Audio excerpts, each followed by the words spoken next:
तो दोस्तों स्पेस 15 जो आज लास्ट एपिसोड है इस सीरीज का, उसमें आप सबका स्वागत है। मैं हूं मनीष जायसवाल, कैमरामैन रीमा जायसवाल के साथ। आज हम बात करेंगे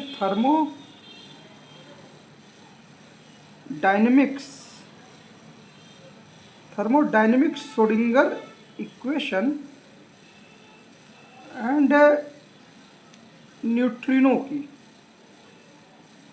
क्योंकि ये टॉपिक छूट गए थे। दोस्तों हमने आपको बताया कि अगर यूनिवर्स के स्पेस में मास ना हो कोई दिक्कत नहीं, लेकिन अगर एनर्जी भी ना हो तो फिर यूनिवर्सल स्पेस का कोई मतलब नहीं, ना कोई इसकी लिमिट होगी। तो जिस यूनिवर्स के स्पेस को देख रहे हैं उसमें एक बेसिक एनर्जी होती है। डीप स्पेस ये भरा होता है ग्रेविटॉन एनर्जी शीट्स से जो फ्लैट होती हैं। इन्हीं एनर्जी शीट्स के ऊपर मास भी सुपर इम्पोज रहता है, और जब भी कोई मास की हम बात करते हैं, मास m, तो मास m अकेला नहीं रहेगा। इन्हीं एनर्जी या इन्हीं इस यूनिवर्सल स्पेस में ही ये मास रहेगा। अच्छा, मास के करीब ये जो फ्लैट शीट्स हैं ये ग्रेविटेशनल फील्ड में तब्दील हो जाती है। मतलब ये जो flat sheets 2D flat sheets हैं ये एक्चुअली में 3D ग्रेविटॉन शीट्स में प्रोजेक्शन में बदल जाती हैं। इससे क्या होता है कि दो पॉइंटों के बीच में जहाँ एक शीट आनी है तो मास के बगल नंबर ऑफ शीट्स ज़्यादा हो जाएंगी, जिसको हम इन्वर्टेड ट्रायंगल से दिखा रहे हैं, अल्टरनेट ट्रायंगल से। और मास से दूर जाने पर ये शीट्स फ्लैट होती चली जाती हैं, डीप स्पेस में फ्लैट रहती हैं। तो दोस्तों ये जो फ्लैट शीट है, इन्हीं फ्लैट शीट पे एक्स्ट्रा जो शीट्स जुड़ती हैं वो ग्रेविटेशनल फील्ड को बनाती हैं। और इन्हीं फ्लैट शीट्स क्या बोलते हैं, एक्चुअली में जब ये जो शीट्स ग्रेविटॉन्स काफ़ी करीब करीब आ जाते हैं तो ग्रेविटी को बनाती हैं। और ब्लैक होल के पास क्या होता है कि ब्लैक होल के पास ये होता है कि इवेंट होराइजन जिसको हम बोलिए, तो वहाँ पर मास के जस्ट मतलब एक रीजन पर आपको ऐसा दिखेगा कि शीट्स एकदम मतलब ऐसी हो जाएंगी कि स्लिट्स ब्लर हो जाती हैं। लाइट एज अ डिस्टर्बेंस इन्हीं फ्लैट शीट्स पे चलती है। इन्हीं फ्लैट शीट को वास्तव में ग्रेविटॉन पार्टिकल्स में तब्दील करती है 3D प्रोजेक्शन में। जब इससे डीप स्पेस से लाइट ट्रेवल करेगी एज अ डिस्टर्बेंस तो इसको सिमेट्रिक वाइब्रेशंस में बदलेगी, और एक तरह से ये जो शीट है ये 3D प्रोजेक्शन में आ जाएगी।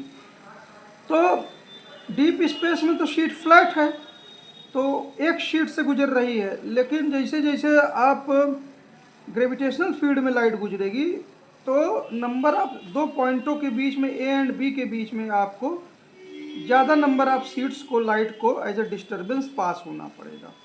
इवेंट होराइजन पे क्या होगा कि ये आप लाइट जो ट्रेवल करेगी वो मतलब इन्हीं शीटों में उलझ के रह जाएगी। तो ये तो बातें आपको इतनी समझ में यहाँ तक हम पहुँचे।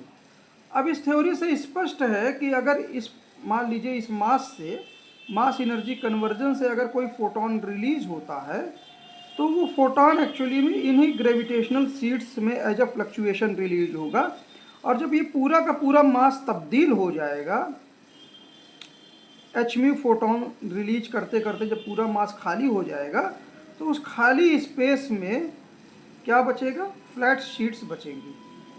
तो मास की जगह पे ये फ्लैट शीट्स बचेंगी, ग्रेविटेशनल फील्ड्स भी अब फ्लैट हो जाएंगी और सब कुछ एक फ्लैट स्पेस बचेगा। मास एनर्जी कन्वर्जन हो जाएगा और लाइट इसी में hν में ट्रेवल करेगी हर दिशा में, इस मास के कन्वर्जन में। तो कहने का मतलब है कि अगर मास m है, मान लीजिए 1 मीटर क्यूब का मास है, तो उसमें मास रो होगा और रेस्ट मास, और इसमें जो एनर्जी होगी रो सी square.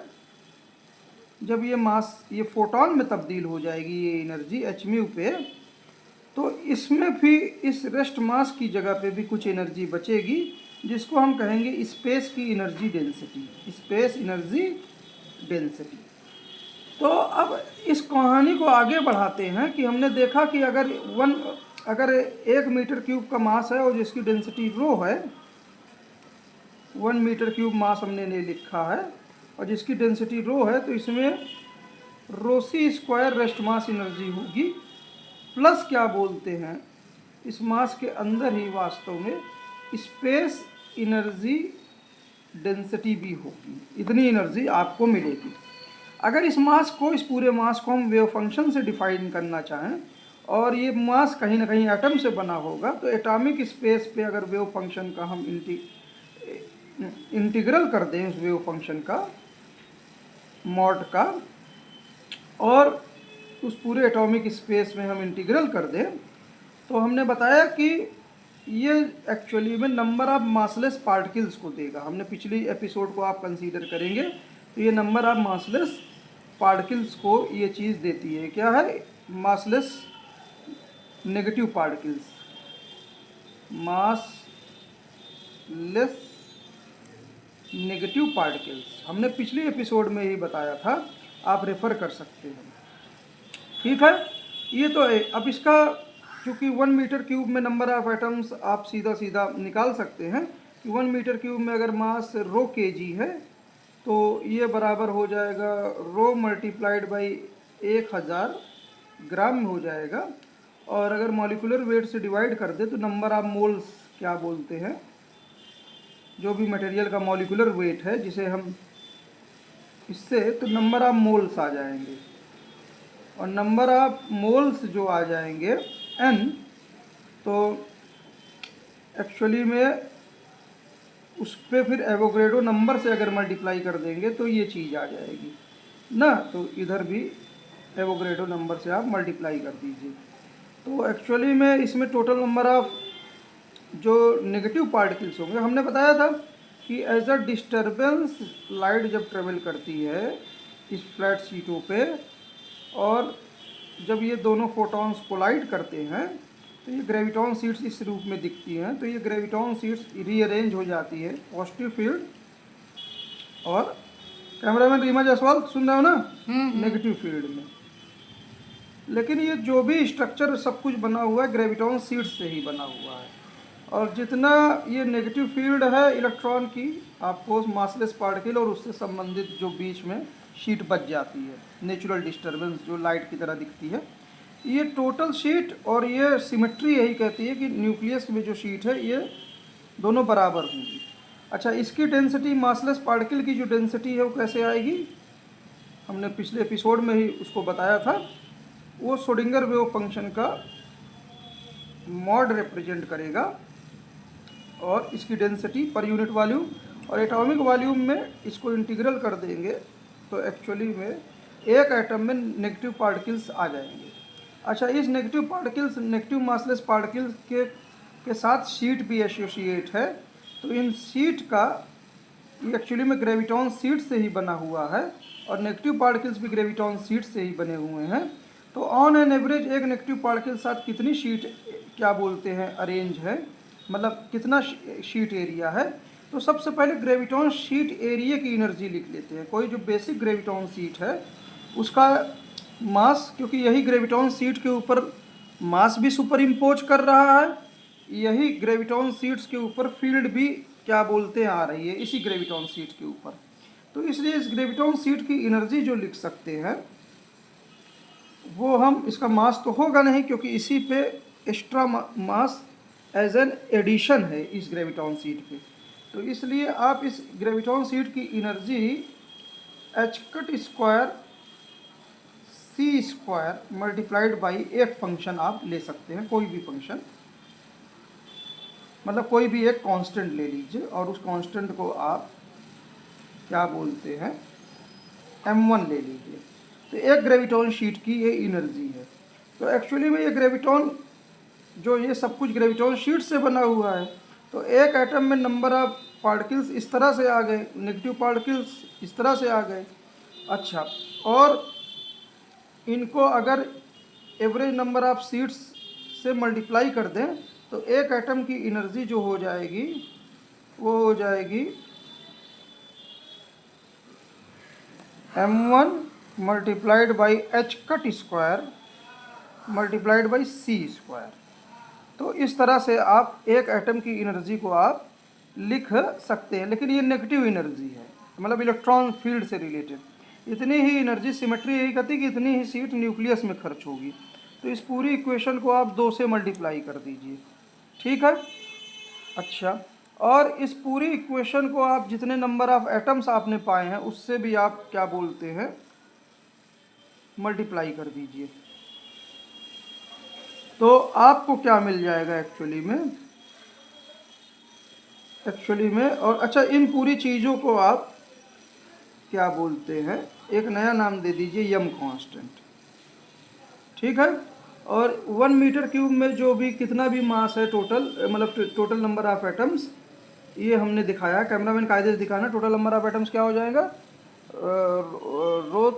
Row multiply by 1000 molecular weight multiply, ये तो नंबर ऑफ मोल्स आ जाएंगे और इससे एवोगाड्रो नंबर से गुणा कर देंगे, तो वो भी एक कांस्टेंट होगा। इसको कांस्टेंट को हम आर कांस्टेंट लिख देते हैं।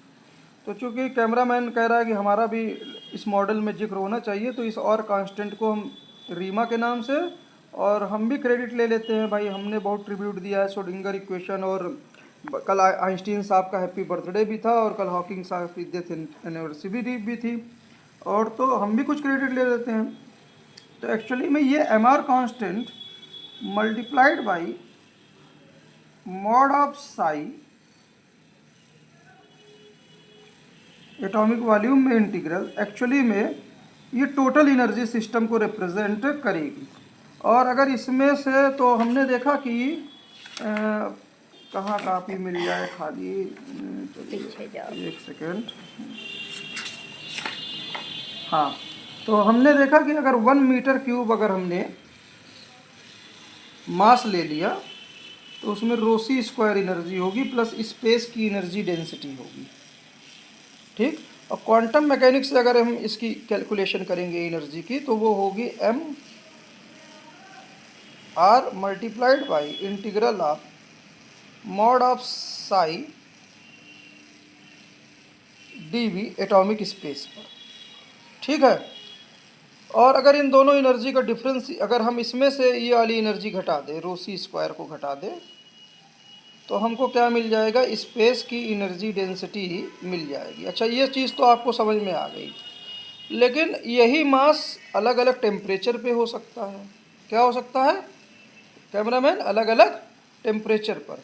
तो आपको कुछ नहीं करना है, ये मास अगर अलग अलग टेम्परेचर पे होगा तो आपको कुछ नहीं करना, नंबर ऑफ एटम्स हो, मतलब आर की वैल्यू वही रहेगी, सब कुछ ज़्यादा नहीं चेंज होगा। अगर डेंसिटी ज़्यादा चेंज ना हो तो आर की वैल्यू आप लगभग वही रहेगी, लेकिन आप आर की वैल्यू भी, डेंसिटी की वैल्यू भी, इसकी वैल्यू भी टेम्परेचर पे डिपेंड, मतलब एग्जैक्ट कैलकुलेशन करेंगे तो अलग अलग टेम्परेचर पे 1 मीटर क्यूब में डेंसिटी अलग अलग हो सकती है, ठीक है ना। तो आप आर को भी टी का फंक्शन, एक्चुअली में आर टी टेम्परेचर को आर में भी इंक्लूड कर सकते हैं। ये जो नंबर ऑफ एटम्स हैं वो घट बढ़ सकते हैं उसी हिसाब से, तो आप आर को भी टी का फंक्शन मान सकते हैं, ठीक है। और इसी तरह से एटम वही रहेगा, मतलब जो पॉजिटिव स्ट्रक्चर वही रहेगा, मतलब ना, जो हिग्स की नेगेटिव पार्टिकल का जो वेव फंक्शन रहेगा वो साई वही रहेगा, ठीक है ना, क्योंकि स्ट्रक्चर वही है। लेकिन ऑफकोर्स जो नंबर ऑफ सीट्स खर्च होंगी वो ज़्यादा हो जाएंगी अलग अलग टेम्परेचर्स पर, अलग अलग टेम्परेचर्स पर वो ज़्यादा हो जाएंगी नंबर ऑफ सीट्स, क्योंकि वहाँ पर आपको नंबर ऑफ सीट्स इसलिए ज़्यादा हो जाएंगे कि वाइब्रेशंस के करस्पॉन्डिंग जो एक्स्ट्रा सीट है और रोटेशनल मोशंस के करस्पॉन्डिंग जो एक्स्ट्रा सीट्स ऐड होगी उसको आपको इंक्लूड करना पड़ेगा। इसलिए यम कांस्टेंट भी एक्चुअली में आप टेम्परेचर का फंक्शन मान सकते हैं, टेम्परेचर का फंक्शन एम कांस्टेंट भी मान सकते हैं, ठीक है। तो एक्चुअली में एम है क्या, एम हमने बताया था, एम कुछ नहीं, एक जो m1 कांस्टेंट है, तो उसी m1 कांस्टेंट को आप टेम्परेचर का फंक्शन मान लीजिए और multiplied by C square H cut square ना, ये एक्चुअली में graviton seeds on an average पर मासलेस पार्टिकल कितनी खर्च हो रही है उसको रिप्रेजेंट करेगा। और number of particles, number of atoms जो किसी टेम्परेचर पर आर पे डिपेंड करेगा, और उसको हमने बताया कि वो एक्चुअली में वो सीधा सीधा यहाँ टी लिखने की जरूरत नहीं, वो डेंसिटी में ऑटोमेटिक कवर हो जाएगा। डेंसिटी मल्टीप्लाइड बाई उतना अपॉन मॉलिकुलर वेट मल्टीप्लाई, ये नंबर ऑफ मोल्स हो गया इंटू एवोगैड्रो नंबर Na हो गया। तो ये mr कांस्टेंट है, ठीक है ना। और ये एक्चुअली में टेम्परेचर पे ये टर्म जो प्रोपोर्शनलिटी कांस्टेंट है, ये तो ग्रेविटॉन शीट की एनर्जी रिप्रेजेंट कर रहा था, C H cut square, flat graviton sheet की एनर्जी। अच्छा, इसके प्रोपोर्शनल में जो कांस्टेंट लेना है वो टेम्परेचर का फंक्शन होगा, क्योंकि वो रोटेशनल और वाइब्रेशंस को भी कवर कर लेगा। तो एक तरह से, और चूंकि आर जहाँ डेंसिटी स्वयं टेम्परेचर का फंक्शन है, इसलिए एम और टी दोनों टेम्परेचर के फंक्शन हो जाएंगे। और इस तरह से एम आर कांस्टेंट में एक्चुअली में एम ये भी टेम्परेचर का फंक्शन, आर ये भी टेम्परेचर का फंक्शन, इंटीग्रल वेव फंक्शन हम वही ले रहे हैं, बट और इसका मॉड अगर कॉम्प्लेक्स अलजेब्रा, वरना हम रियल वेरिएबल जो हमने यूज किया वो भी यूज कर सकते हैं और एटॉमिक वॉल्यूम में। और इनको अगर हम रोसी स्क्वायर से हम माइनस कर दें तो स्पेस की एनर्जी डेंसिटी आपको आ जाएगी। अच्छा, अब एक्चुअली में यहाँ पर कोई भी जो मास होता है, हमने बताया ना कि मास अगर रेस्ट पे है तो फील्ड भी रेस्ट में होगी, मतलब जो फील्ड भी सिमेट्रिक होगी। मास क्या है? सिमेट्रिक, दोनों तरफ फील्ड सिमेट्रिक होगी, एस एस, ये सब कुछ रेस्ट में रहेगा। लेकिन अगर मास मूव करे, कोई मास m है, इसका रेस्ट मास है, लेकिन अगर ये मास के ऊपर वेलोसिटी भी ऐड कर दे, काइनेटिक एनर्जी सुप्रीम को ओच कर दे, तो एक्चुअली में इंटरनल, भले ही एक्सटर्नल असिमेट्री दिखे ना दिखे, क्योंकि ग्रेविटेशनल फील्ड कोई बाहरी मास भी डिसाइड कर सकता है अगर कोई बाहरी बड़ा मास है, लेकिन internally number of graviton seeds एक इधर जिधर डायरेक्शन की मोशन है उधर ऐड हो जाएंगे, उधर ऐड हो जाएंगे, ठीक है ना। तो आप अगर मूविंग मास के साथ कैलकुलेशन करना चाहते हैं तो मूविंग मास के साथ, तो आपको फिर क्या बोलते हैं, इस जो एक्स्ट्रा ग्रेविटेशनल सीड्स हैं, जो वेलोसिटी पे रिलेशन है, जो कहीं ना कहीं एक्स्ट्रा ग्रेविटेशनल फील्ड गामा पे डिपेंड करेगा। किस पे डिपेंड करेगा? गामा पे। तो अगर मूविंग मास के साथ कैलकुलेशन करना चाहते हैं स्पेस एनर्जी डेंसिटी को, तो आपको एक्चुअली में जो m कांस्टेंट है वो t का फंक्शन होगा और गामा का फंक्शन होगा, मल्टीप्लाइड बाय r, जिसके अंदर डेंसिटी छुपी हुई स्वयं t का फंक्शन होगा, और इंटीग्रल जब आप कर देंगे वेव फंक्शन पर, कि भले ही ये एसिमेट्रिक हो गया है, लेकिन वेव फंक्शन चाहे मास रेस्ट में हो, सिमेट्रिक मास हो, चाहे अनसिमेट्रिक मास हो, लेकिन एम नॉट स्ट्रक्चर को डिफाइन करता है। किसको डिफाइन करता है? स्ट्रक्चर को। तो गामा वही रहेगा, गामा वही रहेगा, लेकिन एडजस्टमेंट हमने कांस्टेंट एम में कर दिया है, वो टेम्परेचर के साथ गामा का भी फंक्शन हो जाएगा, डीवी। तो ये तो क्वांटम मैकेनिक्स से एनर्जी आएगी, इसको कहेंगे थर्मोडायनेमिक श्रोडिंगर इक्वेशन के साथ हमने इसको लिख रहा है। और इसमें से जो इस मूविंग मास में टोटल एनर्जी होगी वो रेस्ट मास वाली रोसी स्क्वायर तो होगी, लेकिन साथ में गामा से आप मल्टीप्लाई कर दीजिए, क्योंकि आप रिलेटिविस्टिक मास ही टोटल एनर्जी को रिप्रेजेंट करेगा। इन दोनों का अंतर फिर से वही आपको स्पेस एनर्जी डेंसिटी देगा। तो रिलेटिविटी और आपकी आइंस्टीन साहब की रेस्ट मास रोसी square, Schrodinger wave function, temperature, और इस टेम्परेचर के साथ रोटेशनल और वाइब्रेशनल मोड्स को भी हमने इस सिंगल इक्वेशन में क्या बोलते हैं, इंटीग्रेट कर दिया। तो इक्वेशन हमारी जो बनती है, जिसको हम इस इक्वेशन का क्या नाम दे दें हम, एम आर इक्वेशन। तो एम आर इक्वेशन में एम जो रहेगा अगर कोई मूविंग मास मूव भी कर रहा है तो m टेम्परेचर का और गामा का फंक्शन, r एक्चुअली में जिसमें डेंसिटी छुपी हुई है टेम्परेचर का फंक्शन, मल्टीप्लाइड बाई मतलब इंटीग्रल एटॉमिक वॉल्यूम पर साई एटम के स्ट्रक्चर को रिप्रेजेंट करेगा या number of massless negative massless particles को, ठीक है मतलब। और उसी के कंपैरिजन में प्रोटॉन की भी एनर्जी न्यूक्लियस की भी आ जाएगी उसी। तो हमने सब कुछ कवर इस कांस्टेंट में जोड़ लिया है। इसको अगर हम गामा रोसी स्क्वायर से, जहाँ ये रिलेटिविस्टिक मास है, रोसी स्क्वायर से हम वो कर दें इसको, तो आपको क्या बोलते हैं, स्पेस की एनर्जी डेंसिटी मिल जाएगी। तो इस सिंगल इक्वेशन में हमने जनरल मतलब स्पेशल रिलेटिविटी और रोसी स्क्वायर और सब कुछ ऐड करने की कोशिश की। और स्पेस की एनर्जी डेंसिटी को हम किसी और तरीके से भी लिख सकते हैं। एक्चुअली कि स्पेस की एनर्जी डेंसिटी और कुछ नहीं है, नंबर ऑफ ग्रेविटॉन सीड्स या जो ग्रेविटॉन सीड्स हैं, जो फ्लैट ग्रेविटॉन सीड्स हैं, नंबर ऑफ ग्रेविटॉन सीड्स, उसकी डेंसिटी के बराबर हम लिख सकते हैं। इसको हम किसके बराबर लिख सकते हैं, ग्रेविटॉन जो सीड्स हैं, ग्रेविटॉन सीड्स, उसकी ग्रेविटॉन सीड्स की डेंसिटी के बराबर हम लिख सकते हैं। और ये ग्रेविटॉन सीड मिलेगी कहाँ आपको, स्पेस में, इसी डीप स्पेस में। तो हमने ग्रेविटी को, मास एनर्जी कन्वर्जन को, टेम्परेचर को, इसमें रोटेशनल और वाइब्रेशन मोड्स भी हैं, और स्ट्रक्चर को, स्ट्रक्चर कहीं ना कहीं रेस्ट मास को डिफाइन करता है या उसके करिस्पॉन्डिंग एटम को, इलेक्ट्रॉनिक स्ट्रक्चर को, सब कुछ श्रोडिंगर इक्वेशन को, सब कुछ एक इक्वेशन में इंटीग्रेट करने की कोशिश की। न्यूट्रिनो और एंटी न्यूट्रिनो पे आ जाते हैं। हमने बताया कि एटम अगर इस तरह से देखें तो पॉजिटिव फील्ड, और ये क्या बोलते हैं, सब कुछ बना क्या है, नेगेटिव मासलेस फील्ड से बना है। किससे, नेगेटिव मासलेस पार्टिकल से बना हुआ है, ठीक है, ये सब कुछ, ठीक है।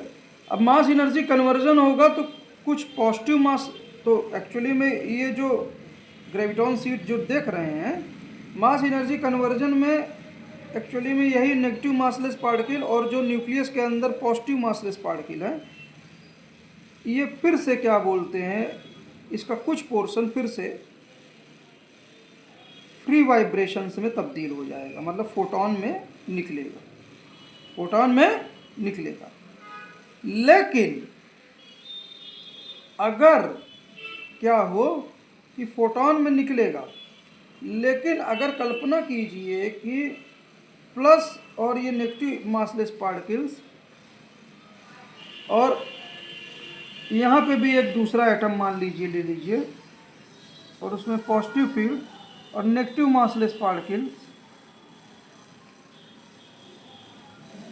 ना, और इसी तरह से ये नेगेटिव मासलेस पार्टिकल्स एक्चुअली में सब कुछ कहीं ना कहीं ग्रेविटॉन सीड से ही रिलेशन में है।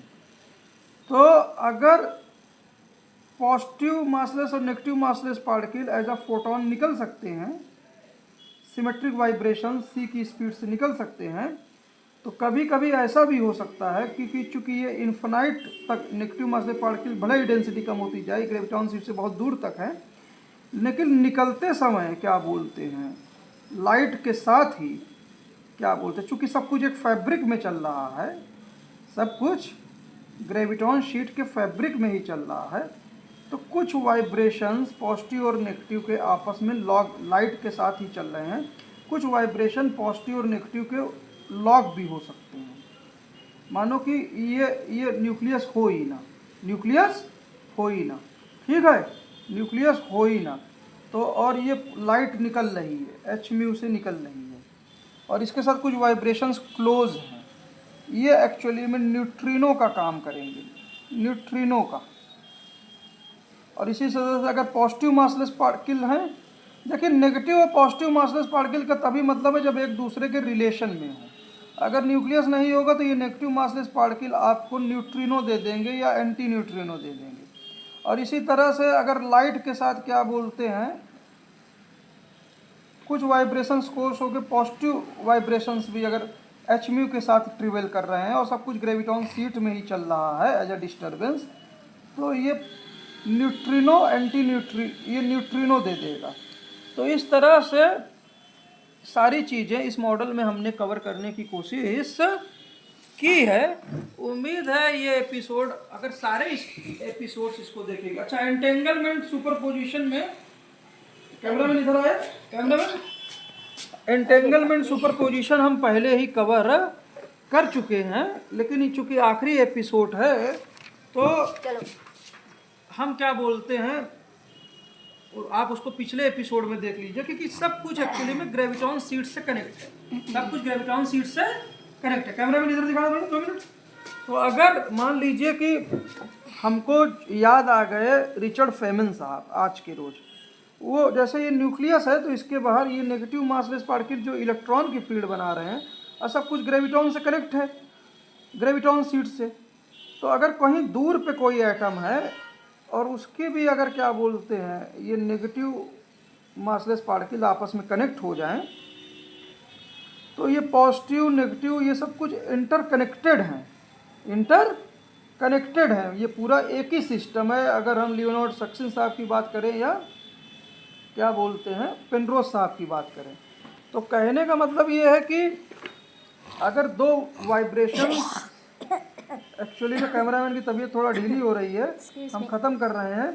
रीमा जायसवाल का नाम क्या बोलते हैं, कर लो। अच्छा, तो यहाँ 2 फोटॉन्स हैं, पॉजिटिव नेगेटिव वाइब्रेशंस। जब ये कोलाइड करेंगे तो कोई ज़रूरी नहीं कि सारा पॉजिटिव फील्ड एक साथ आ जाए और नेगेटिव फील्ड एटम के रूप में ही दिखे। एक्चुअली में इस तरह से भी दिख सकता है, ये कोलिजन के बाद 2 फोटॉन्स इस तरह से कोलाइड करें कि क्या बोलते हैं, इसको हम यहाँ दिखा रहे हैं कि नेगेटिव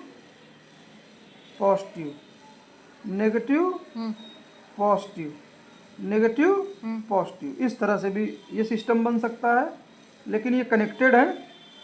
लेकिन अगर हम एक तरफ पॉजिटिव ज़्यादा कर दें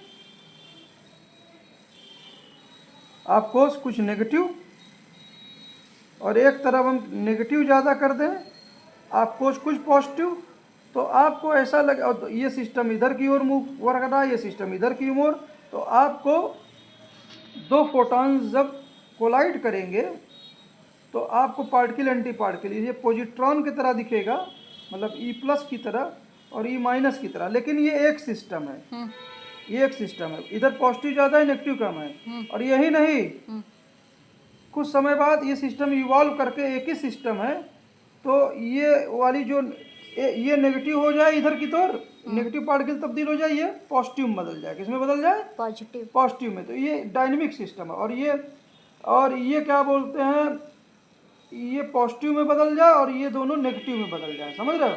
तो डायनेमिक सिस्टम है। तो स्पिन डिसाइड नहीं होगी, लेकिन जैसे ही किसी भी पल आप इधर तरफ पॉजिटिव मिलने के चांस ज़्यादा है मान लीजिए, तो सारे पॉजिटिव एक तरफ कर लोगे तो ऑटोमेटिक दूसरे सिस्टम एक साथ डिसाइड हो जाएगा ना।